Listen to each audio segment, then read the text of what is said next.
Que vayan conmigo a Efesios capítulo 3, la carta de Pablo a los Efesios capítulo 3, y vamos a leer los versículos 20 y 21. Y aquel que es poderoso para hacer todo mucho más abundantemente de lo que pedimos o entendemos, según el poder que obra en nosotros, a Él sea la gloria en la iglesia y en Cristo Jesús por todas las generaciones, por los siglos de los siglos. Amén. Tal como se ha estado avisando, en el día de hoy vamos a comenzar una nueva serie de exposiciones, una nueva serie de mensajes, habiendo estado por 3 años predicando expositivamente en el Evangelio de Marcos.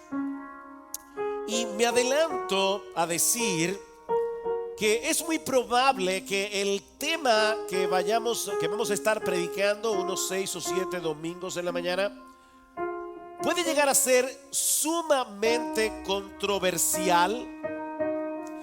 Me adelanto a decir que el tema que vamos a estar predicando estos próximos domingos en la mañana incluso puede herir las susceptibilidades de muchos. Y no me refiero al aborto o al matrimonio homosexual o a la mal llamada ideología de género o al transgenerismo o cambio de sexo. Son temas que están hoy muy calientes en la palestra pública. No, mis hermanos, yo me estoy refiriendo a la imperiosa necesidad de que los creyentes en Cristo vengan a ser miembros de una iglesia local. Ese es el tema controversial. Ese es el tema polémico. La urgente necesidad de que los creyentes en Cristo vengan a ser miembros de una iglesia local, con todo lo que eso implica. Y si piensas que yo estoy exagerando al decir que este es un tema controversial, mira, mi hermano, mi hermana, yo espero que esta serie de mensajes te ayuden a ver hasta qué punto este tema puede llegar a ser explosivamente polémico en esta generación en la que nos ha tocado vivir, en la que nos ha tocado ministrar. Y de verdad, yo espero que algunos de ustedes se molesten. Es más, yo quiero que se molesten mientras escuchen lo que vamos a estar hablando acerca de la iglesia. Alguien decía que los seres humanos vamos absorbiendo los rasgos predominantes de nuestra cultura como el aire que respiramos. Por eso no nos damos cuenta. No nos damos cuenta que estamos siendo moldeados poco a poco por la atmósfera ideológica en la que vivimos. Es por eso que Pablo nos advierte en Romanos capítulo 12, versículo 2, que debemos resistir la presión y no dejarnos amoldar por este mundo. Debemos ser transformados por medio de la renovación de nuestro entendimiento. Debemos permitir que la palabra de Dios haga su trabajo en nosotros, corrigiendo las distorsiones con las que nosotros llegamos al evangelio. Y algunas de esas distorsiones operan sigilosamente, disminuyendo en nosotros nuestro aprecio por la iglesia local, y aún nos indisponen en contra de nuestra iglesia local. Por ejemplo, esta es una generación marcadamente individualista. Eso quiere decir que la autoridad final reside en el individuo y en nadie más. Cada cual tiene derecho a decidir lo que está bien y lo que está mal, y es la realización del individuo lo que importa. De manera que todo lo que se perciba como una amenaza a lo que el individuo quiere, a lo que el individuo aspira, debe ser rechazado. Hay una percepción generalizada, mis amados hermanos, de que debemos ser guiados por nuestros sentimientos subjetivos, por nuestros deseos internos, por los impulsos espontáneos del corazón, mientras rechazamos todo tipo de restricción externa a nosotros. Tanto las instituciones como la autoridad se perciben como un obstáculo para que el individuo pueda alcanzar su pleno desarrollo. Esta es una generación absolutamente antiautoritaria. Es por eso que los héroes de nuestra generación son como el personaje ficticio de Jason Bourne, un asesino entrenado por la CIA que ahora actúa por su cuenta y que lo resuelve todo sin la ayuda de nadie.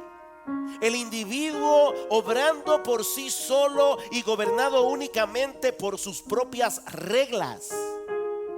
Esos son los héroes de esta generación. Ese rasgo dominante de nuestra cultura, mis hermanos, impacta negativamente la forma como percibimos la iglesia. Porque aunque la iglesia no es primariamente una organización, la iglesia es un organismo, es el cuerpo vivo del Cristo vivo. Aún así es un organismo que posee organización, es un organismo que posee estructura, es un organismo que posee autoridad. Y sin embargo, como yo espero demostrar en esta serie, es en el contexto de la membresía responsable dentro de ese organismo estructurado que los cristianos pueden crecer, que los cristianos pueden desarrollarse espiritualmente para ser cada vez más semejantes a nuestro Señor Jesucristo. Eso solo puede ocurrir en la iglesia. Pero esta generación no solamente es predominantemente individualista, sino también consumista. Las personas están más preocupadas por lo que pueden obtener de los demás que por amar y servir sacrificialmente. En una iglesia consumista, los miembros vienen pasivamente cada domingo a recibir lo que se les ha preparado, en vez de venir a ser equipados con el propósito de ministrar a otros lo que están recibiendo en el servicio de adoración. Y cuando la iglesia no se adapta a nuestras preferencias personales, simplemente optamos por congregarnos en otro lugar. Y no estoy hablando de irnos de una iglesia herética, no estoy hablando de irnos de una iglesia de mala enseñanza. Estoy hablando de preferencias personales. No me gusta la música, o no me gusta el estilo de predicación, o no me gusta el horario. Mis preferencias personales. Mis hermanos, es impresionante cómo las personas cambian de iglesia en el día de hoy con la misma facilidad con la que cambian de supermercado, cuando las ofertas de uno parecen ser mejores que las del otro. Y por supuesto, el individualismo y el consumismo traen como resultado, en tercer lugar, una fobia al compromiso. Una fobia al compromiso. Cuando la felicidad y la realización del individuo viene a ser lo más importante, la gente tiende a rechazar todo aquello que le imponga responsabilidades. Nosotros somos una generación en la que queremos beneficios sin compromiso. Es por eso que tantas parejas en el día de hoy viven sin casarse. Yo te amo y no necesito un papel para probarlo. No estropeemos nuestro amor con la burocracia del matrimonio. Eso suena muy romántico. De hecho, yo pensaba así cuando yo no era creyente. Nunca me voy a casar, yo no necesito eso. Pero como bien señala Tim Keller, cuando nosotros examinamos más detenidamente lo que eso significa, nos damos cuenta que lo que en realidad te estamos diciendo es algo como esto: aunque te quiero, no te quiero lo suficiente como para cerrarme a otras opciones. Ya no es tan romántico. No te amo tanto como para entregarme a ti sin reservas. O sea, ¿sabes lo triste de esto? Que hay muchas personas que profesan ser cristianas y que tienen esa misma actitud hacia la iglesia. Yo amo a Jesús, pero no lo suficiente como para comprometerme con un grupo particular de cristianos y amarlos incondicionalmente. Y eso sin contar con la enorme cantidad de personas que sí pertenecen a la membresía de una iglesia local, pero no parecen entender lo que eso realmente significa. Estamos tan empapados con el pensamiento del mundo que no nos hemos dado cuenta siquiera de que estamos mojados. Y las consecuencias para el testimonio cristiano en el mundo son catastróficas, porque la iglesia no es un elemento incidental en los planes redentores de Dios. Como vimos hace un momento en el texto que leímos en la carta de Pablo a los Efesios, es a través de la iglesia que Dios manifiesta su gloria en el mundo. La iglesia ocupa un lugar de extrema importancia en el corazón de Dios y debería ocupar un lugar de extrema importancia en el corazón de todo creyente, porque hay algo que solo puede verse a través de la iglesia y que no se encuentra en ningún otro lugar del planeta. ¿Qué es ese algo? Bueno, yo lo voy a resumir en dos encabezados. En primer lugar, la gloria de Dios. Recuerden, la gloria de Dios se ve en la iglesia. ¿Cómo? Bueno, la gloria de Dios se hace visible en la iglesia porque está conformada de pecadores salvados por gracia. La gloria de Dios se hace visible en la iglesia porque la iglesia está conformada por pecadores salvados por gracia. Vayan conmigo a Efesios capítulo 1 versículos 3 al 8. Pablo comienza esta carta después de la salutación diciendo: bendito sea el Dios y Padre de nuestro Señor Jesucristo, que nos ha bendecido con toda bendición espiritual en los lugares celestiales en Cristo, según nos escogió en Él antes de la fundación del mundo, para que fuéramos santos y sin mancha delante de Él. En amor nos predestinó para adopción como hijos para sí, mediante Jesucristo, conforme al beneplácito de su voluntad, para alabanza de la gloria de su gracia, que gratuitamente ha impartido sobre nosotros en el amado. Lo primero que vemos en este pasaje es que los individuos que componen la iglesia fueron escogidos por Dios desde antes de la fundación del mundo para ser los recipientes de toda bendición espiritual. Y todo eso únicamente por causa de nuestra unión con Cristo.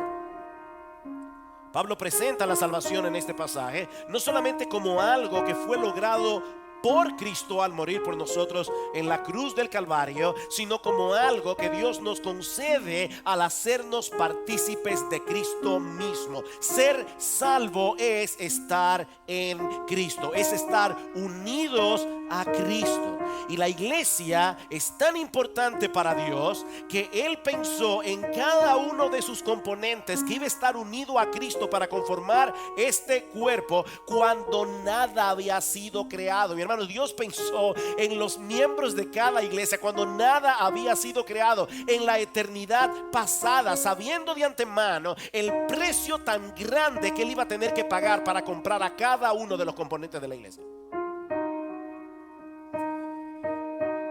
La iglesia es un monumento de la gracia de Dios, porque ninguno de los individuos que la componen merecían ser salvados.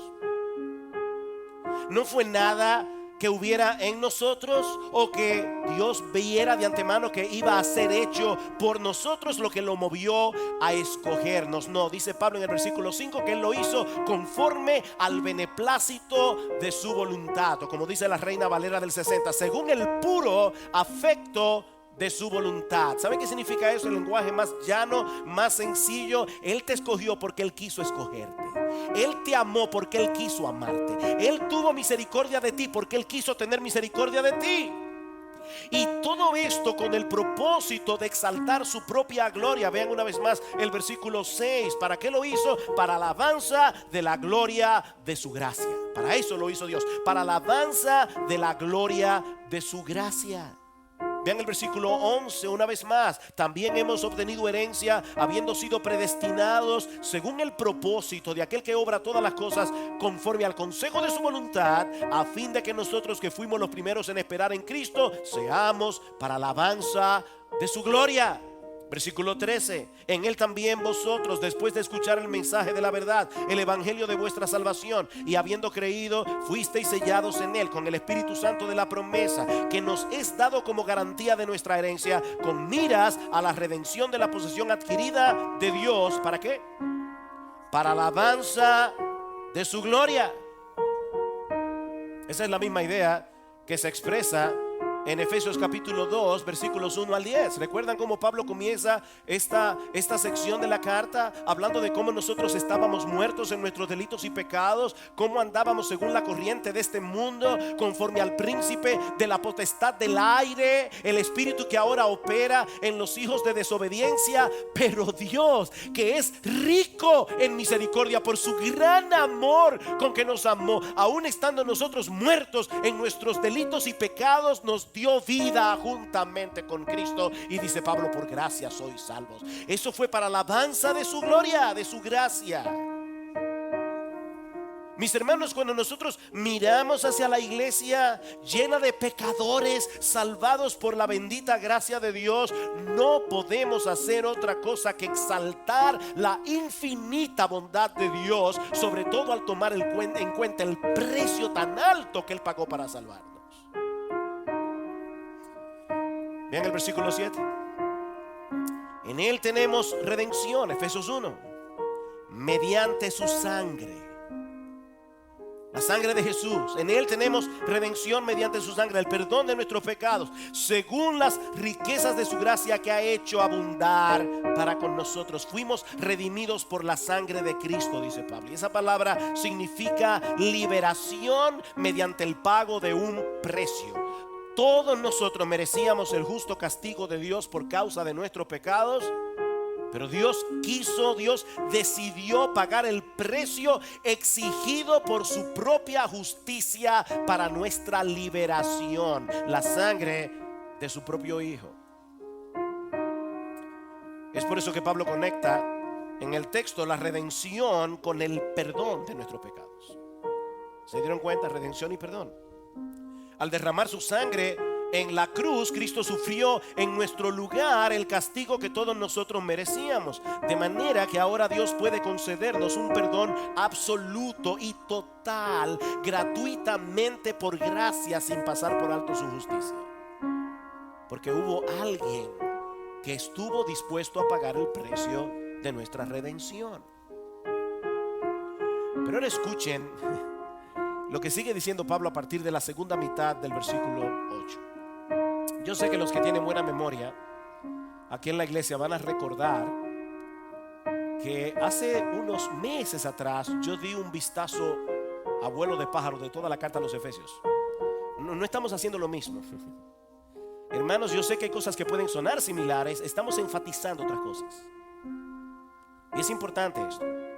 Escuchen lo que dice Pablo a partir de la segunda mitad del versículo 8. En toda sabiduría y discernimiento, Dios nos dio a conocer el misterio de su voluntad según su beneplácito. O sea, así como según su beneplácito Él nos escogió para salvarnos, según su beneplácito Cristo derramó su sangre por nosotros en la cruz del Calvario. Ahora Pablo está diciendo otra cosa. Está añadiendo algo. En toda sabiduría y discernimiento nos dio a conocer el misterio de su voluntad según el beneplácito que se propuso en él, con miras a una buena administración en el cumplimiento de los tiempos. Es decir, de reunir todas las cosas en Cristo, tanto las que están en los cielos como las que están en la tierra. En otras palabras, Dios no solo se limitó a perdonar nuestros pecados. Yo pudiera predicar de verdad una serie de mensajes acerca de este texto que acabo de leer y apenas rasgar su superficie, pero lo que Pablo está diciendo básicamente es esto: el propósito de Dios en Cristo que Él nos ha dado a conocer, Él quiso que nosotros lo supiéramos. Ese propósito de Dios en Cristo va mucho más allá que la salvación de un grupo de individuos. O sea, mis hermanos, déjenme ver cómo lo pongo. Cristo no se hizo hombre y fue a la cruz del Calvario para salvar individuos. Sí, Él va a salvar individuos, a ti, a mí, a todos los creyentes.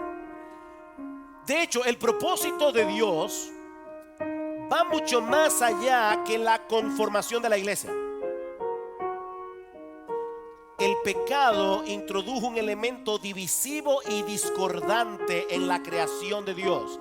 El brillo original de las cosas creadas por Él para su gloria quedó empañado por causa del pecado. Pero Dios no iba a dejar las cosas así. Dios se propuso restaurar su creación a una gloria aún mayor que la que tenía al principio, al colocar todas las cosas bajo el reinado y la autoridad de Cristo. Vean otra vez el versículo 10. Con miras a una buena administración en el cumplimiento de los tiempos, es decir, de reunir todas las cosas en Cristo. Ese es el propósito de Dios. Tanto las que están en los cielos como las que están en la tierra. El diablo no se va a salir con la suya. Eso es lo que Pablo nos dice en Romanos capítulo 8 versículo 20, cuando dice que la creación fue sometida a vanidad, a producir lo que no sirve, no por su propia voluntad, sino por causa de aquel que la sometió, en la esperanza de que la creación misma será también libertada de la esclavitud de la corrupción a la libertad de la gloria de los hijos de Dios. Miren, hermanos, a mí me encanta ver documentales de la creación. Son impresionantes. Uno ve documentales del Ártico, del Polo, uno ve documentales de África. El otro día estábamos viendo un documental sobre los parques nacionales de Estados Unidos.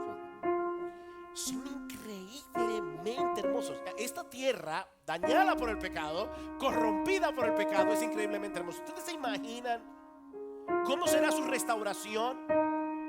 Pablo dice que la creación está gimiendo como una mujer que está de parto, dice en el versículo 22, esperando ese momento en que sea restaurada. Es hacia esa meta que se dirige toda la historia humana, hacia la suprema exaltación de Cristo como la cabeza universal de todo lo creado en el cielo y en la tierra. Y Pablo está diciendo, Dios quería que sus redimidos supieran eso. O sea, Él no solamente nos perdonó, Él también nos dio sabiduría y nos dio discernimiento. Y esas dos palabras aquí, la primera tiene que ver con el conocimiento de aquellas cosas que trascienden la vida aquí y ahora. ¿Quién es Dios? ¿Cómo yo puedo conocer a Dios? ¿Cómo yo puedo resolver el problema del pecado que me separa de Dios? ¿Qué va a pasar conmigo después de la muerte? Eso es sabiduría. Y Dios nos ha revelado todo eso. En estos días nos enteramos de la triste noticia de que murió Stephen Hawking. Y providencialmente murió el mismo día que nació Albert Einstein. Dos genios, indudablemente inteligentísimos, dos inteligencias inusuales. Pero ¿saben qué, mis hermanos? En lo que respecta a las cosas trascendentales de esta vida, en lo que respecta a las cosas que realmente importan, el creyente más común en la iglesia tiene mejor sabiduría que ellos. Tienen un conocimiento de quién es Dios y del propósito de Dios que Stephen Hawking ni Albert Einstein ni ninguna de las mentes brillantes de la historia ha podido discernir. Dios tenía que revelarlo en su palabra, y eso fue lo que Él hizo. Él nos dio a conocer el misterio de su voluntad. Y dice Pablo, en toda sabiduría y discernimiento. La palabra discernimiento tiene que ver con la aplicación de ese conocimiento en las decisiones diarias de la vida. En otras palabras, Dios nos ha dado a conocer el misterio de su voluntad. Él nos ha revelado en las Escrituras un montón de cosas que nunca jamás habríamos podido llegar a conocer de otra manera, a menos que Él las revelara. ¿Y saben para qué Él hizo eso? Para que pudiéramos vivir en una forma prudente y sabia en esta vida presente. Qué privilegio tenemos nosotros. Y una de las cosas que Él nos ha revelado, y a la luz de la cual tú y yo debemos vivir, esa es la única forma de vivir sabiamente. Una de las cosas que Él nos ha revelado es que al final de la historia, todas las cosas en los cielos y en la tierra estarán unidas en armonía bajo la autoridad, el señorío, el poder de nuestro Señor Jesucristo. Pero aquí viene la pregunta del $1.000.000. Alguien va a decir: pastor, usted vino hoy a rompernos la cabeza. Déjame decirte algo, eso tengo una carta que Pablo escribió en el Nuevo Testamento. Una carta que él no se lo mandó a un seminario, se lo mandó a una iglesia. Así que sufran el agravio. La pregunta del $1.000.000: ¿cuál es el único lugar donde nosotros podemos ver hoy un tráiler, un avance, un vislumbre de lo que será ese momento cuando Cristo sea en una forma real, concreta, visible, Señor de todo? ¿Dónde nosotros podemos ver eso en una forma concreta? ¿Saben dónde? En la iglesia. Ese es el punto. Todo lo que Pablo nos está diciendo aquí es para decirte: oye, mira lo que va a pasar al final. ¿Y sabe dónde hoy tú puedes ver un poco del final? En la iglesia. En la iglesia. Vean cómo Pablo concluye el capítulo 1, luego de decir que Cristo fue exaltado muy por encima, versículo 21, de todo principado, autoridad, poder, dominio y de todo nombre que se nombra, no solo en este siglo, sino también en el venidero. Wow, Cristo fue exaltado hasta lo sumo y todo sometió bajo sus pies. A él lo dio por cabeza sobre todas las cosas a la iglesia, la cual es su cuerpo, la plenitud de aquel que lo llena todo en todo. Wow, nosotros somos el cuerpo de aquel que lo llena todo en todo, y Él es nuestra cabeza.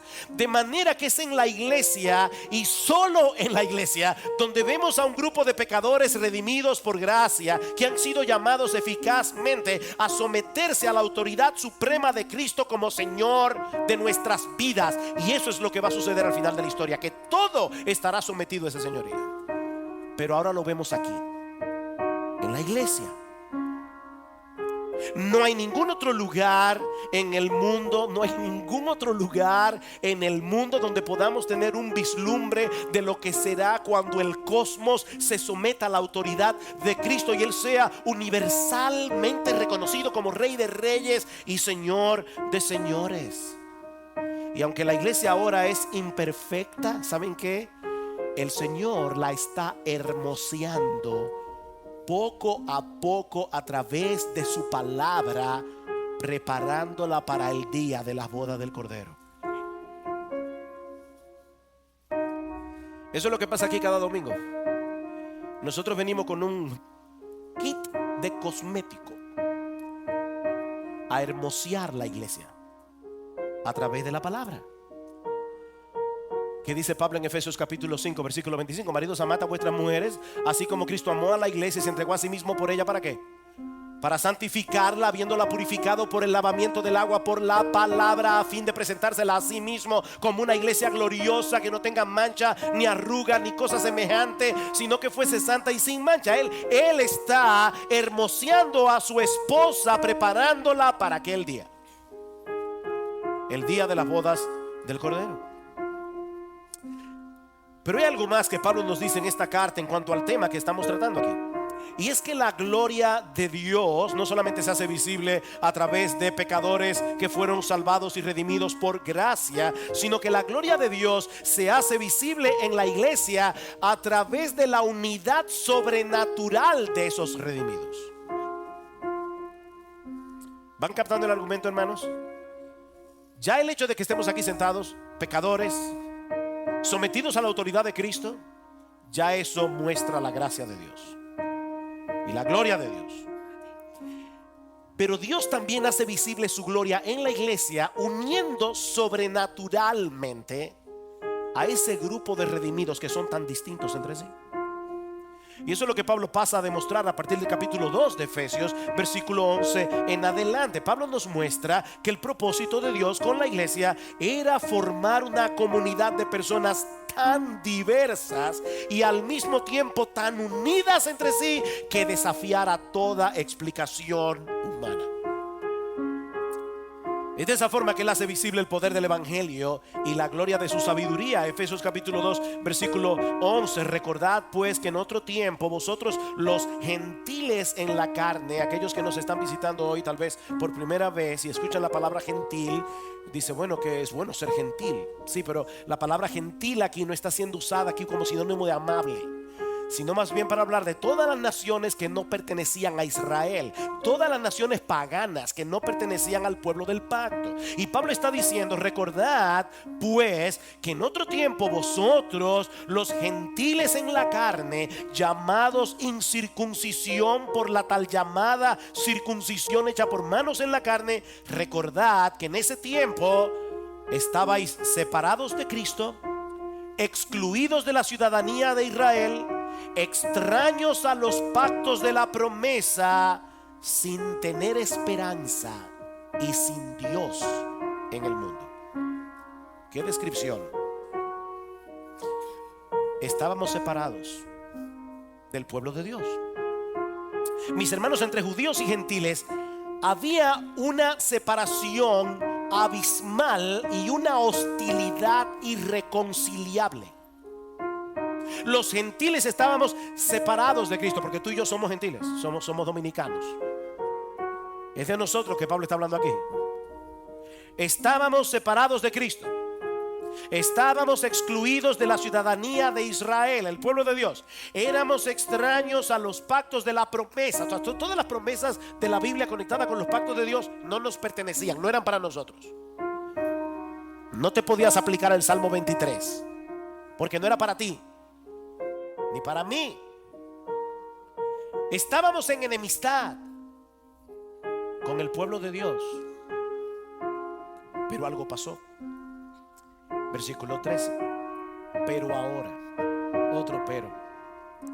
otro bendito pero ahora en Cristo Jesús, vosotros que en otro tiempo estabais lejos, habéis sido acercados por la sangre de Cristo, porque Él mismo es nuestra paz, quien de ambos pueblos hizo uno, derribando la pared intermedia de separación, aboliendo en su carne la enemistad, la ley de los mandamientos expresadas en ordenanzas, para crear en sí mismo de los dos un nuevo hombre, estableciendo así la paz, y para reconciliar con Dios a los dos cuerpos por medio de la cruz, habiendo dado muerte en ella a la enemistad. Y vino y anunció paz a vosotros que estabais lejos y paz a los que estaban cerca, porque por medio de Él los unos y los otros tenemos nuestra entrada al Padre en un mismo espíritu. Así que dominicanos, cristianos y todas las otras nacionalidades que están aquí hoy, que no sean judíos,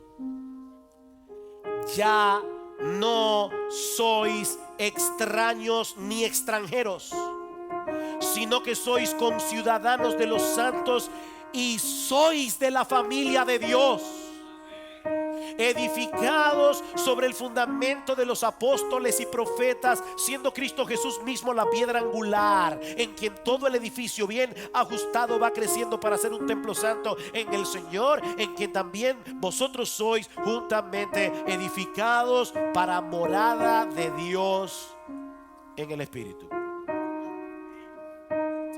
Por causa de la obra redentora de Cristo en la cruz del Calvario, ahora los judíos y los gentiles forman un mismo pueblo, una misma humanidad, una misma familia, un mismo templo espiritual. ¿Ven cómo todas estas figuras se mezclan hermosamente para mostrarnos la unidad que tenemos en Cristo? Lo que eso quiere decir en la práctica es que el vínculo que nos une a otros cristianos sobrepasa cualquier otro vínculo terrenal. Mi hermano, un cristiano dominicano tiene más cosas en común con un cristiano chino que con un incrédulo dominicano.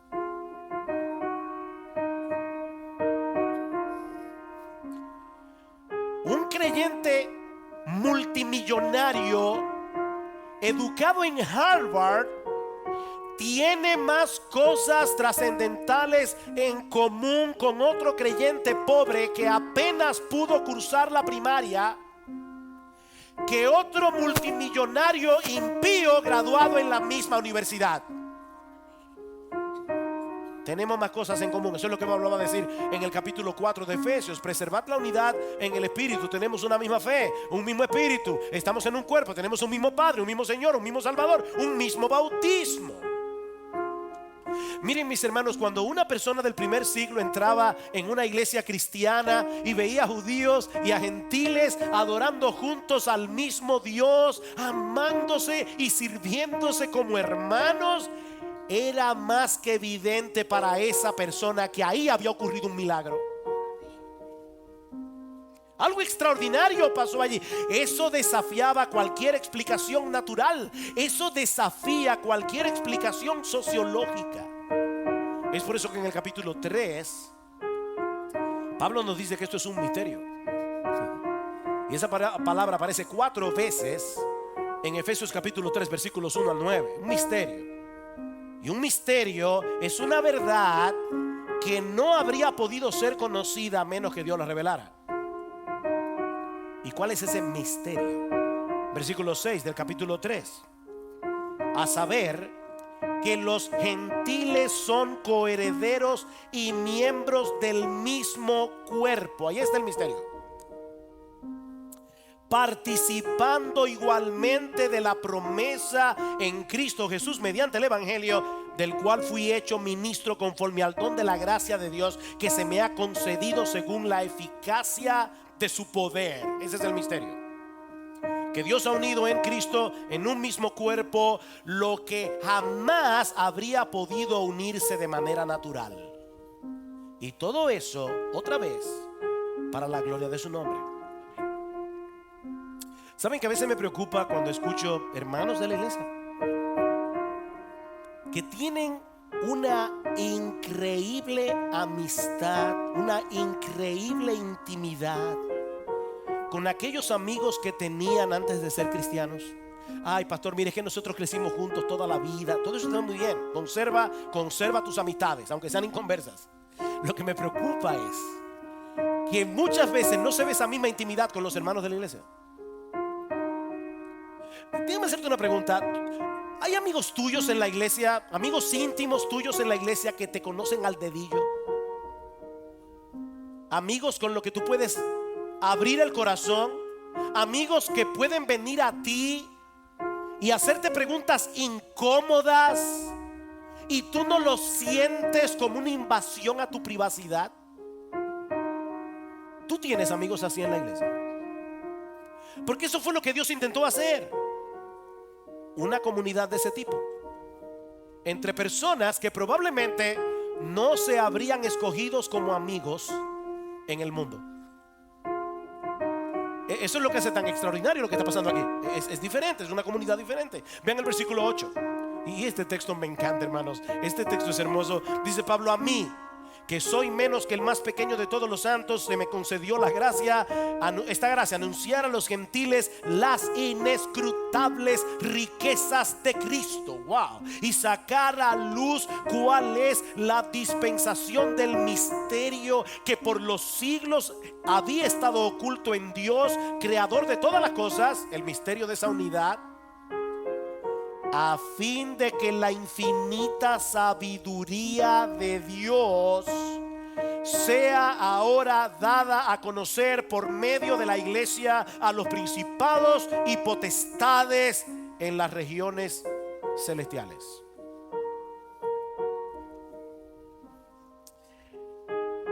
El propósito de esa unidad en la diversidad es hacer un despliegue, y aquí voy a traducir de la Reina Valera del 60, de la multiforme sabiduría de Dios. Y prefiero aquí la Reina Valera. Las Américas dicen infinita sabiduría. Esa palabra griega señala algo muy colorido. ¿Ustedes recuerdan cuando Jacob le regaló a José una túnica de colores? Bueno, hay una versión del Antiguo Testamento llamada la Septuaginta, que es una versión griega del Antiguo Testamento. Y en esa versión griega del Antiguo Testamento, la palabra que se usa para esa túnica multicolor es la misma que Pablo está usando aquí para hablar de la sabiduría de Dios. O sea, lo que Pablo está diciendo, mis amados hermanos, es que esa sabiduría multicolor o multiesplendorosa de Dios, como alguien la ha traducido, viene a ser evidente a través de la iglesia. Una comunidad multirracial y multicultural que forma un hermoso tapiz ante los ojos de Dios. Como dice John Stott, la iglesia es una hermandad multicolor que hace evidente la multicolorida sabiduría de Dios. En el mundo la gente suele agruparse en torno a las cosas que tienen en común, ¿verdad? Para eso son los clubes. La edad, el nivel socioeconómico, educacional, la profesión, el estado civil, un montón de cosas más. Pero eso no es lo que ocurre en la iglesia. Mis hermanos, lo que hace de esta comunidad algo tan sorprendente es que Dios es capaz de unir en un solo cuerpo personas muy diversas entre sí, que lo único que tienen en común es la unión con Cristo por medio de la fe.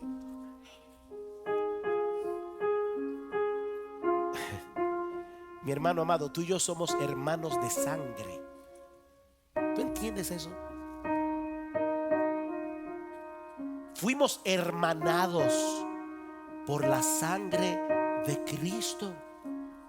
Es en ese contexto donde se hace evidente la sabiduría de Dios y el poder del evangelio. Miren, mis hermanos, eso es algo tan contundente que Pablo dice que la multiforme sabiduría de Dios se da a conocer por medio de la iglesia a los principados, potestades en los lugares celestiales. Ustedes oyeron eso, los ángeles están aprendiendo acerca de la sabiduría de Dios a través de la iglesia. Alguien decía, la historia de la iglesia es como una escuela de posgrado para los ángeles. ¿Qué les parece? Ellos se deleitan, eso dice Pedro en primera de Pedro capítulo 1 versículo 12, que ellos se inclinan a mirar con asombro lo que está pasando en la iglesia. Ellos se deleitan al contemplar cómo Dios está llevando a cabo de una manera tan sorprendente sus propósitos eternos. Vean el versículo 11. Pablo dice, conforme al propósito eterno que llevó a cabo en Cristo Jesús nuestro Señor. ¿Y cuál es ese propósito eterno que Dios está llevando a cabo? ¿Ya lo vimos? En Efesios 1:10, el de unir todas las cosas bajo la autoridad y el señorío de Cristo. Y una vez más, ¿dónde podemos ver un tráiler? ¿Dónde podemos ver un avance de lo que será esa armonía universal cuando Cristo regrese en gloria? ¿Dónde vemos eso? Únicamente en medio de una comunidad de redimidos, unidos sobrenaturalmente entre sí, únicamente por causa de Jesús. Es en la iglesia, mis hermanos, y solo en la iglesia donde podemos ver ese tipo de unidad que fluye de la cruz. Él derribó la pared intermedia de separación para que seamos un solo pueblo en el que todos sus componentes se aman entre sí como fruto del amor con el que hemos sido amados por Dios. De ahí lo que Pablo pide en oración por estos creyentes. Vean el versículo 14. Y no se preocupen, yo no voy a exponer esto aquí hoy, pero dice Pablo, por esta causa pues doblo mis rodillas ante el Padre de nuestro Señor Jesucristo, de quien recibe nombre toda familia en el cielo y en la tierra, que os conceda conforme a las riquezas de su gloria. Vayan mirando, hermanos, las tres personas de la Trinidad. Doblo mis rodillas ante el Padre del Señor Jesucristo, ahí están los dos, que os conceda conforme a las riquezas de su gloria ser fortalecidos con poder por su espíritu en el hombre interior, de manera que Cristo more por la fe en vuestros corazones, y que arraigados y cimentados en amor seáis capaces de comprender con todos los santos. Esto no se entiende solo, esto no lo entiende Jason Bourne, se entiende en la iglesia, que seáis capaces de comprender con todos los santos cuál es la anchura, la longitud, la altura y la profundidad, y de conocer el amor de Cristo que sobrepasa el conocimiento, para que seáis llenos hasta la medida de toda la plenitud de Dios. Wow. Esto es demasiado denso, pero déjenme solamente decirles que tiene todo esto que ver con el tema que estamos tratando. No voy a explicar muchas cosas, pero lo que Pablo pide al Padre en oración es que fortalezca a estos creyentes con poder a través de su espíritu, de manera que ellos sean capaces de comprender en el contexto de la iglesia con todos los santos el incomprensible amor de Cristo, pero no de una manera meramente intelectual, sino experimental. Esa palabra que se traduce como comprender en el versículo 18 da la idea de saltar sobre alguien y subyugarlo. Parece que está de moda otra vez Jack Veneno. Bueno, los que se acuerdan, ¿verdad? Cuando se tiraba en las cuerdas, agarraba un individuo. Bueno, esa es la idea. Ahí está Jack Veneno. Para que sean capaces de comprender. Mis hermanos, se trata de una comprensión del amor de Cristo que te atrapa de tal manera que trastorna completamente tus valores y tu percepción de las cosas, porque de repente te das cuenta de que tú eres tan amado, tan amado, tan amado, que tú puedes entregarte por entero, amarlo a Él, amando a su pueblo. Eso es lo que Pablo está diciendo. Como bien ha dicho alguien, el amor de Cristo energiza nuestro amor. Así que, mis hermanos, las tres personas de la Trinidad están actuando al unísono para cumplir su propósito eterno en la iglesia local. ¿Cuál es el propósito? Manifestar la gloria de su sabiduría en medio de ese grupo de personas que son amadas por Cristo y que se aman entre sí. ¿Eso se entendió? Pues entendiste suficiente. Ok. No se preocupen, no voy a comenzar a predicar ahora, pero ese es el contexto. Todo lo que yo he dicho hasta aquí es el contexto del texto que leímos al principio. Versículo 20. Ahora Pablo va a concluir todo lo que ha venido diciendo desde el capítulo 1.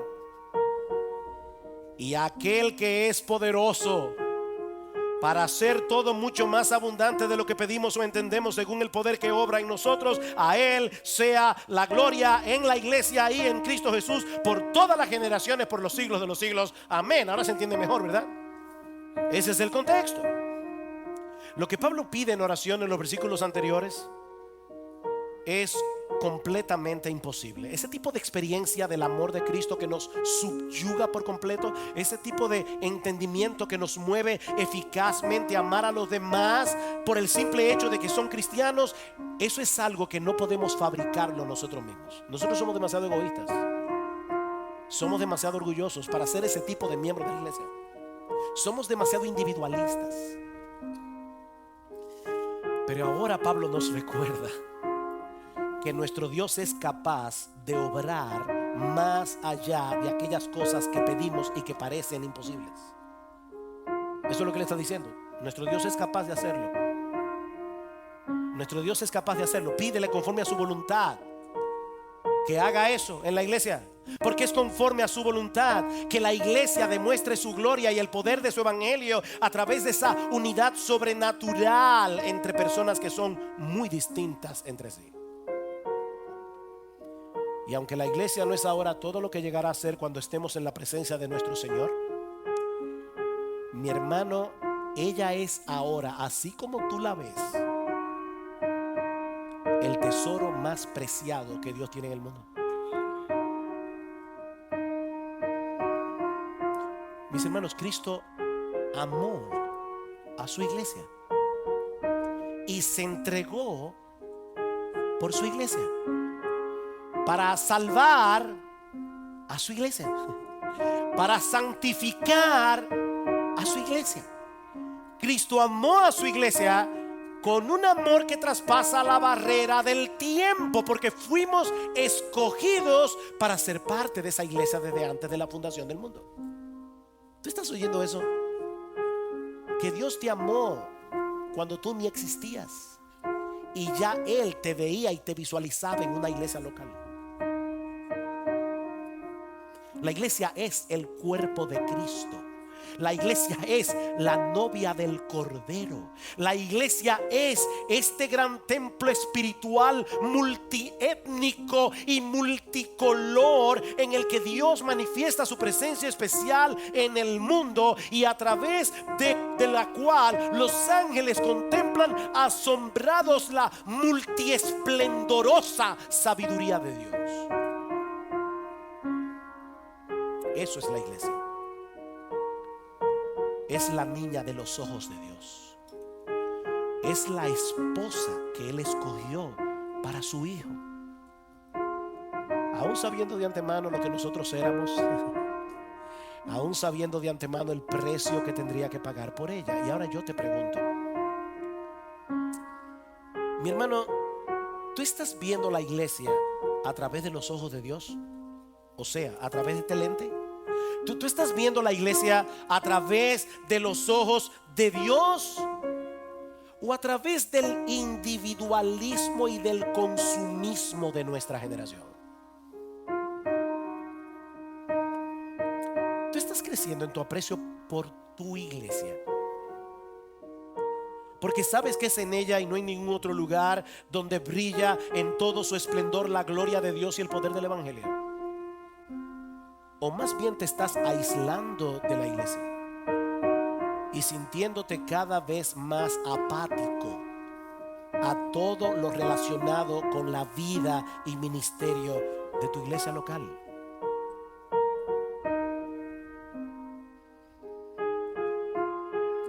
Mira, mi hermano, si tú eres creyente, yo quiero ayudarte.